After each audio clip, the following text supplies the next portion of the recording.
Selamat datang di rubrik metodologi dalam kanal Multitude. Di sini kita akan membicarakan berbagai isu terkait metodologi dalam kajian ilmu hubungan internasional dan secara umum dalam ilmu politik. Tidak seperti rancangan dalam perkuliahan, diskusi dalam rubrik ini akan didesain secara tematik. Dalam arti bahwa kita bisa mendiskusikan setiap topik secara tersendiri, meskipun tentu saja ada kaitan antara satu dengan yang lainnya. Seringkali, baik dalam presentasi maupun dalam ujian skripsi, mahasiswa HI dihadapkan pada satu pertanyaan. Di mana dimensi HI dalam penelitian Anda? Tentu saja ini adalah pertanyaan tentang scope. Apakah penelitian Anda masuk dalam dimensi atau masuk dalam scope kajian hubungan internasional atau tidak? Namun seringkali bahwa scope ini juga dipahami secara keliru, bahwa hubungan internasional terlanjur dipahami sebagai penelitian atau kajian tentang suatu fenomena sosial politik yang terjadi di luar negeri. Anda bisa menulis tentang politik lokal, tentang pemilu di luar negeri, yang sebetulnya kalau kita tinjau dengan disiplin ilmu politik, itu sebetulnya bukanlah kajian hubungan internasional, tapi semata-mata hanyalah domestic politics in other countries. Nah, untuk mengatasi persoalan ini, salah satunya menurut saya yang sangat penting adalah pemahaman tentang unit analisis. Unit analisis akan memandu kita bukan hanya dalam memastikan bahwa penelitian kita masuk dalam skop penelitian hubungan internasional, tapi akan memandu kita dalam mendesain dan melakukan penelitian hubungan internasional. Apakah itu unit analisis? Secara gampang kita bisa memahami bahwa unit analisis adalah objek atau lokus yang dinamika dan karakternya akan kita teliti. Mengapa unit analisis ini penting? Apa signifikansi memikirkan unit analisis dalam penelitian hubungan internasional? Dan saya kira juga dalam penelitian ilmu sosial, politik, dan yang lain. Saya kira ada dua alasan mengapa memikirkan unit analisis itu penting. Yang pertama adalah dengan unit analisis, ia akan membantu kita untuk memfokuskan penelitian kita. Tanpa unit analisis yang pasti, fokus penelitian tentu saja tidak bisa dilakukan. Yang kedua, unit analisis juga penting untuk memandu kita atau menentukan model penjelasan, logika penjelasan, dan analisis dalam penelitian kita. Karena unit analisis yang dipilih akan mengindikasikan cara penjelasan yang berbeda dengan unit analisis yang lain. Saya kira hingga saat ini buku yang ditulis oleh Profesor Mukhtar Mas'ud, Hubungan Internasional Disiplin dan Metodologi pada tahun awal 90-an, merupakan buku pertama dan terbaik yang memandu kita untuk memikirkan HI dalam konteks menurunkan disiplin HI dalam disiplin metodologi penelitian. Meskipun tentu saja sejak buku ini ditulis, ada banyak sekali perubahan dalam hal isu maupun perspektif yang secara metodologis memberi pengaruh pada pengayaan metodologi dalam penelitian HI.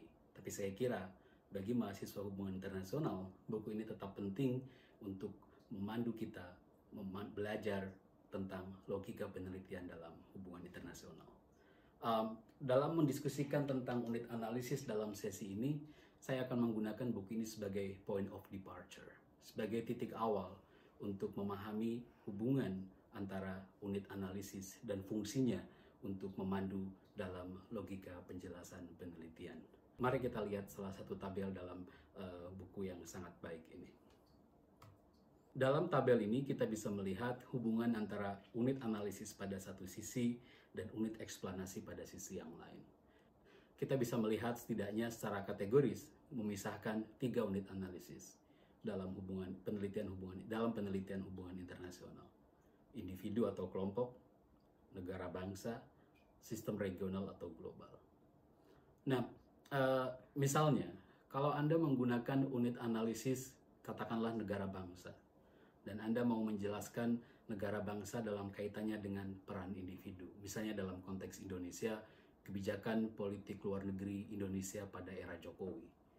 Tentu saja penjelasannya akan bersifat reduksionisme, dalam arti bahwa Indonesia seakan-akan direduksi menjadi kebijakan politik luar negeri Jokowi semata.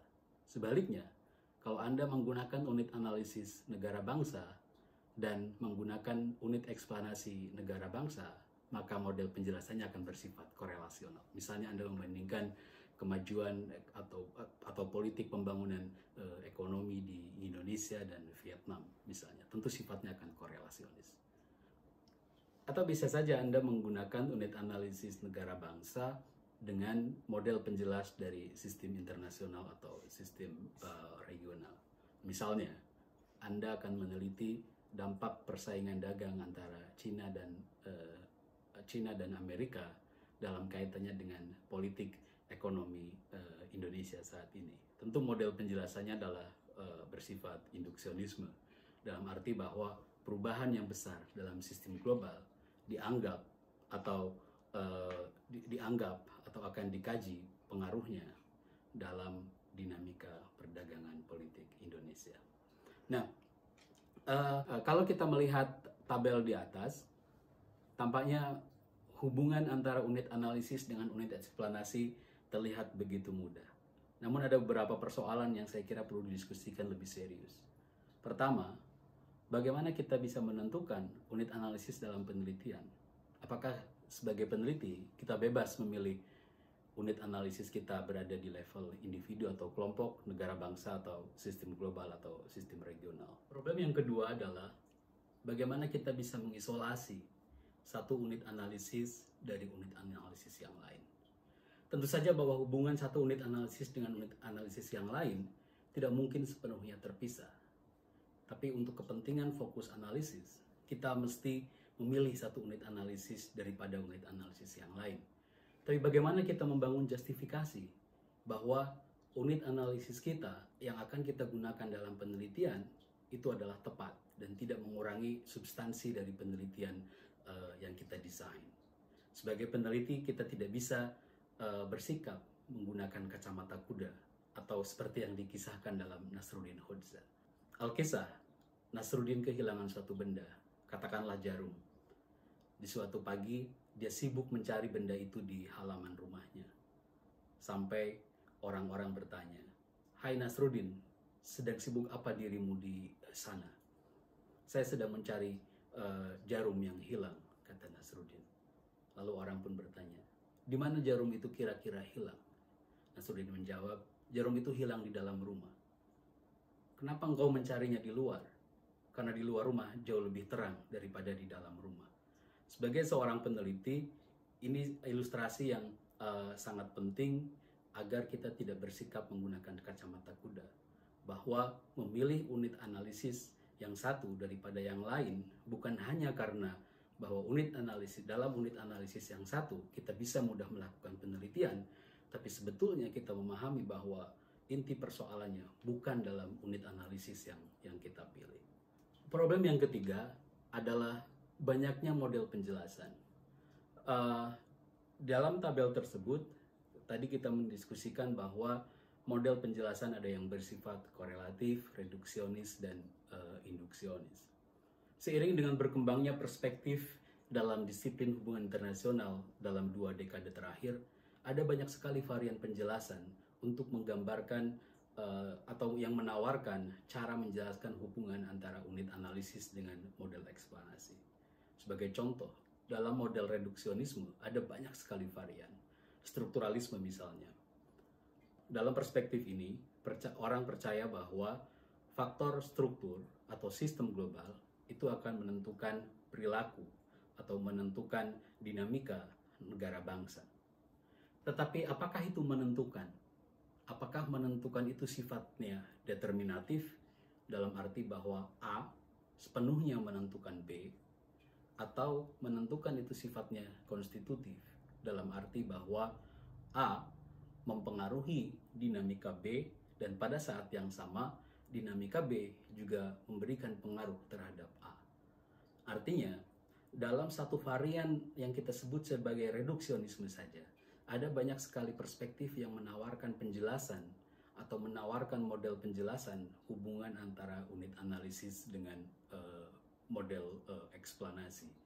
Saya kira Tiga problem yang saya kemukakan ini menjadi pertimbangan penting yang membuat diskusi tentang unit analisis dalam desain penelitian hubungan internasional menjadi lebih penting, karena ada banyak sekali area yang perlu dieksplorasi, terutama dengan semakin kompleksnya isu dan semakin bervariannya atau berkembangnya perspektif dalam ilmu hubungan internasional. Isu lain yang juga sangat penting untuk mendiskusikan unit analisis adalah memahami karakter unit-unit analisis dalam dinamika hubungan internasional kontemporer. Tadi saya mengatakan bahwa hubungan antara satu unit analisis dengan unit analisis yang lain tidak sepenuhnya terpisah. Dan dalam konteks saat ini, kalau kita membicarakan perkembangan hubungan internasional, hubungan antara satu unit analisis dengan unit analisis yang lain itu semakin kabur, semakin blur. Batas-batas antara satu unit analisis dengan unit analisis yang lain semakin sulit untuk kita pisahkan. Saya kira ini adalah tantangan serius dalam penelitian hubungan internasional. Saya akan berikan beberapa contoh, misalnya. Kalau kita mendiskusikan tentang perang Syria, bagaimana kita akan meng-capture perang Syria? Bagaimana kita akan memahami perang Syria? Apakah kita memahami perang Syria sebagaimana propaganda media-media barat, sebagai perlawanan kelompok pro-demokrasi melawan pasukan atau melawan kekuatan politik Bashar al-Assad misalnya? Atau apakah kita akan memahami perang Syria semata-mata murni sebagai fenomena civil war yang sifatnya sangat domestik? Sebagai unit analisis tentu saja sah-sah saja Anda memahami Syria dengan cara demikian.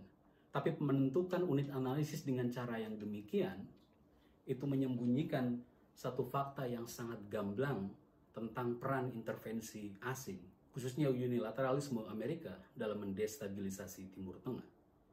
Saya kira ini sangat penting dalam pertarungan wacana global tentang apa yang terjadi di Syria. Apakah Syria murni adalah gerakan pro-demokrasi melawan Bashar al-Assad atau sebagai fenomena domestic civil war, atau sebagai proxy war, sebagai bagian dari perang atas nama empire global. Contoh yang kedua yang ingin saya kemukakan adalah persoalan hubungan antara globalisasi dan negara-negara dunia ketiga. Contoh yang kedua ini sifatnya lebih ideologis. Kalau kita mengikuti perkembangan pemikiran ekonomi politik sejak tahun 60-an hingga sekarang, ada satu fakta yang sangat jelas bahwa tahun 60-an, 70-an, para pemimpin negara-negara dunia ketiga membayangkan integrasi ekonomi mereka dengan dunia global itu dipandang sebagai satu ancaman, atau setidaknya melihat itu secara curiga, karena integrasi ekonomi nasional terhadap sistem internasional bisa melahirkan apa yang disebut sebagai development of underdevelopment. Tahun 90-an hingga sekarang, khususnya saat ini, tidak ada satupun negara di dunia, saya kira, yang tidak menginginkan ekonomi nasionalnya terintegrasi dengan sistem ekonomi global. Artinya, dulu secara ideologis, integrasi ekonomi nasional terhadap global dipandang secara suspicious, dipandang secara curiga. Sekarang, integrasi ekonomi nasional terhadap ekonomi global dipandang sebagai sesuatu yang menjanjikan, atau bahkan dipandang sebagai satu-satunya cara untuk mencapai kesejahteraan. Nah, pergeseran ideologi ini tentu juga mempengaruhi karakter unit analisis yang membuat misalnya dalam analisis ekonomi politik antara yang domestik dan yang internasional menjadi semakin blur. Contoh yang ketiga yang ingin saya kemukakan lebih berkaitan dengan peran media atau sosial media yang mungkin dalam 1-2 dekade belakangan relatif belum ada. Kita tentu masih ingat satu fenomena internasional yang cukup penting belakangan, yakni peran seorang remaja 16 tahun bernama Greta Thunberg dan aktivisme lingkungan yang ia angkat. Dia sangat terkenal, menginspirasi gerakan-gerakan serupa hampir di seluruh dunia. Dia berbicara di UN, dia berbicara di lembaga-lembaga penting di negara-negara di Eropa, di lembaga-lembaga internasional. Dia hadir di berbagai acara talk show yang penting, termasuk acara komedi Trevor Noah. Kalau kita menggunakan unit analisis yang bersifat individu, kalau kita menggunakan unit analisis individu untuk menggambarkan peran penting Greta Thunberg, ini akan mengaburkan tentang betapa signifikannya peran media, khususnya media sosial, dalam mengkalibrasi signifikansi peran individual seorang Greta Thunberg dalam gerakan environmentalis. Nah, dari 3 contoh ini, kita bisa memahami bahwa karakter unit analisis yang tadi digambarkan 3 level ini ternyata sangat dinamis. Ada banyak sekali perubahan, ada banyak sekali faktor yang mempengaruhi hubungan atau karakter unit analisis dalam penelitian hubungan internasional. Dia bisa saja bersifat ideologis, dia bisa saja bersifat atau dipengaruhi oleh perkembangan perspektif, atau bahkan dia bisa saja dipengaruhi oleh faktor-faktor yang sifatnya eksternal seperti teknologi informasi dalam kasus Greta Thunberg. Kita masuk ke inti persoalan dalam membicarakan unit analisis. Kalau kita sudah memahami karakter dinamika unit analisis dalam penelitian hubungan internasional, pertanyaan yang paling penting kalau kita mau mendesain penelitian adalah bagaimana kita menentukan unit analisis dalam penelitian. Apakah kita bisa menentukan unit analisis secara arbitrer, secara mana suka, sesuai dengan selera atau pilihan kita? Saya berargumen bahwa dari penjelasan yang tadi saya sampaikan, kita tidak bisa menentukan unit analisis secara mana suka. Karena pilihan unit analisis itu mencerminkan pendekatan atau perspektif yang kita pilih. Setiap perspektif mengandaikan atau membayangkan unit analisis yang berbeda dibanding perspektif yang lain. Misalnya dalam penelitian yang menggunakan perspektif realis, perspektif ini percaya bahwa politik global atau sistem internasional itu bersifat anarki dan negara adalah aktor utama yang mempengaruhi dinamika politik global. Tentu saja dalam perspektif ini tak terelakkan negara bangsa menjadi unit analisis. Negara bangsa dalam perspektif ini dibayangkan sebagai sesuatu yang unify, sebagai sesuatu yang tunggal, sebagai sesuatu yang fix, yang seakan-akan punya kepentingan yang tetap, tinggal dibawa dalam kontestasi dalam politik internasional. Bagaimana dia membangun koalisi dan bagaimana konflik yang terbangun dari kontestasi negara dalam mencapai kepentingannya. Berbeda dengan penelitian yang menggunakan perspektif realis, perspektif liberal internasionalisme percaya pada pentingnya ide dalam men-shaping institusi dan dinamika politik internasional. Fokus-fokus penelitian yang menggunakan perspektif ini yang sekarang cukup tren, misalnya penelitian tentang rejim atau global governance, membayangkan bahwa peran global governance atau peran suatu rejim, suatu organisasi internasional itu sangat penting dalam mempengaruhi dinamika politik global pada satu sisi dan mempengaruhi perilaku negara-negara dalam sistem dunia pada sisi yang lain. Membayangkan bahwa negara-negara dunia bisa diatur dalam spesifik rule yang disepakati, di mana negara-negara tinggal menyesuaikan kepada rule yang ada, yang dibangun atas satu kepercayaan ideologi atau ide tertentu. Sementara itu, perspektif hubungan internasional dari tradisi realisme struktural punya cara pandang yang sangat berbeda. Kalau tadi pendekatan realisme lebih berfokus pada pendekatan negara sebagai entry point untuk menjelaskan fenomena politik, pendekatan ini menjelaskan fenomena politik global dari dinamika struktur eksternal, dari struktur global yang mempengaruhi dinamika negara. Ada banyak sekali varian dalam tradisi penelitian realisme struktural. Saya kira bahkan kajian-kajian yang dikembangkan oleh orang seperti Noam Chomsky, Hegemony and Survival, bisa kita klasifikasikan di sini.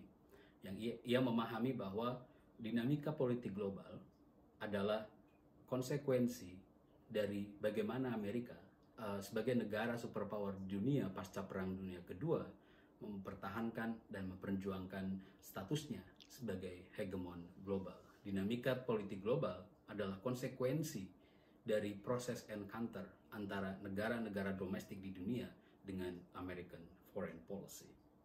Pendekatan yang relatif berbeda dalam tradisi penelitian hubungan internasional adalah apa yang disebut sebagai Murdoch School of International Relations. Saya kira ini pendekatan yang masih relatif baru dalam belantara kajian hubungan internasional. Pendekatan ini dikembangkan oleh teman-teman dari Asia Research Center Murdoch University di Australia. Fokus utama pendekatan ini bersumber dari kajian critical political economy dan pemahaman negara sebagai social relations. Pendekatan ini mengandaikan negara domestik sebagai unit analisis. Tapi cara membayangkan negara sebagai unit analisis sangat berbeda dengan tradisi realisme. Dalam Murdoch School of International Relations, dinamika politik global dibayangkan sebagai proses encounter antara negara-negara domestik dengan sistem politik internasional, dan bagaimana proses encounter itu mempengaruhi peta sosial konflik dan koalisi di domestik dan yang mempengaruhi perubahan rejim atau struktur politik di domestiknya. Artinya, kalau dalam tradisi realisme, negara sebagai analisis dipandang sebagai aktor utama dalam politik internasional, dalam Murdoch School of International Relations, saya kira ini karena berdasar pada pemahaman negara sebagai social relations, fokus utama penelitian HI adalah memandang negara sebagai konsekuensi dari proses hubungan atau encounter antara kepentingan politik domestik dengan politik internasional. Dua buku yang Anda lihat di sini menunjukkan dengan cara yang sangat baik bagaimana pendekatan ini digunakan untuk beberapa studi kasus, studi intervensi dalam keamanan, dan studi non-traditional security. Bagaimana rejim-rejim internasional tentang non-traditional security, misalnya tentang transnational haze, tentang asap yang bersifat transnasional, itu juga mempengaruhi peta kontestasi dan koalisi domestik yang mempengaruhi konstelasi kekuasaan negara domestik yang bersangkutan. Kita akan mendiskusikan secara khusus perspektif Murdoch School di sesi yang lain. Pendekatan lain yang saya kira penting untuk didiskusikan adalah apa yang disebut sebagai dekolonialisme. Pendekatan ini menggunakan unit analisis yang sifatnya sangat makro sebetulnya. Dua buku yang Anda lihat, pertama adalah Vijay Prashad, The Darker Nations, A People History of the Third World, dan Walter Mignolo, The Idea of Latin America, masing-masing ditulis pada tahun 2008 dan 2005, menggambarkan unit analisis yang sangat luas. Pertama adalah negara dunia ketiga, dan yang kedua adalah Latin Amerika. Analisis yang dibangun dalam dua buku ini dengan menggunakan pendekatan dekolonialisme menjadikan unit analisis ini, negara dunia ketiga dan Latin Amerika, sebagai cara untuk menggambarkan bagaimana upaya rekonstruksi sejarah, rekonstruksi proyek politik negara-negara pasca kolonial dan Latin Amerika pada sisi yang lain untuk membangun narasi tandingan sebagai counter naratif terhadap narasi-narasi yang dibangun sejak lama sebagai warisan dari praktik-praktik kolonialisme. Dengan kata lain, pendekatan dekolonialisme adalah pendekatan yang sifatnya sangat ideologis. Ia adalah proyek politik untuk menuliskan ulang sejarah-sejarah untuk menentukan nasib dan masa depannya sendiri. Kita bisa memperpanjang contoh-contoh perspektif penting dalam hubungan internasional kontemporer dan bagaimana perspektif tersebut membangun atau mengusulkan unit analisis dalam penelitiannya. Tapi saya kira yang sangat penting sebagai pembelajar hubungan internasional adalah bahwa kita memiliki perspektif yang sangat kaya, yang tentu saja menawarkan model-model analisis yang bervariasi, yang diharapkan ke depan penelitian hubungan internasional bisa menjadi semakin kaya, bisa menjadi semakin variatif. Apa yang kita diskusikan pada sesi ini bisa disimpulkan dalam beberapa poin. Pertama, bahwa menentukan unit analisis dalam desain penelitian itu tak terhindarkan. Itu adalah langkah yang sangat sentral dalam metodologi penelitian. Ada dua alasan mengapa menentukan unit analisis itu sangat penting yang tadi saya kemukakan. Pertama adalah menentukan unit analisis akan membantu kita untuk membangun fokus penelitian. Dan yang kedua, Dengan unit analisis akan memandu kita dalam mengembangkan model analisis atau model argumen yang akan kita bangun dalam penelitian. Poin yang kedua adalah bahwa karakter unit analisis dalam dinamika hubungan internasional saat ini itu sifatnya semakin kabur, sifatnya semakin blur. Bahwa batasan satu unit analisis dengan unit analisis yang lain itu semakin tidak clear cut, semakin tidak jelas. Ada banyak sekali faktor yang mempengaruhi mengapa hubungan antara satu unit analisis dengan unit analisis yang lain itu semakin kabur. Ini saya kira tantangan yang sangat serius bagi peneliti hubungan internasional.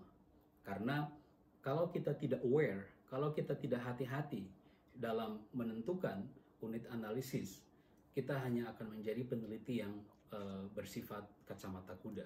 Kita hanya fokus pada satu unit analisis dalam suatu penelitian, tanpa peduli hubungannya dengan unit analisis yang lain, yang berimplikasi pada kaburnya pengetahuan yang dihasilkan dari penelitian tersebut. Poin yang ketiga yang saya kira sangat penting adalah kita tidak bisa menentukan unit analisis dalam desain penelitian secara arbiter, secara mana suka. Karena menentukan unit analisis itu adalah konsekuensi dari pilihan perspektif atau pendekatan yang kita ambil dalam penelitian. Jadi, unit analisis itu bukan langkah yang paling awal kita tentukan dalam mendesain penelitian, tetapi bahwa unit analisis adalah, dengan kata lain, konsekuensi dari pilihan pendekatan, dari pilihan perspektif yang akan kita gunakan dalam penelitian hubungan internasional. Demikian diskusi kita tentang unit analisis dalam penelitian hubungan internasional. Semoga bermanfaat. Kita bisa mendiskusikan persoalan metodologi dalam hubungan internasional dan ilmu politik secara umum di sesi-sesi yang lain. Terima kasih.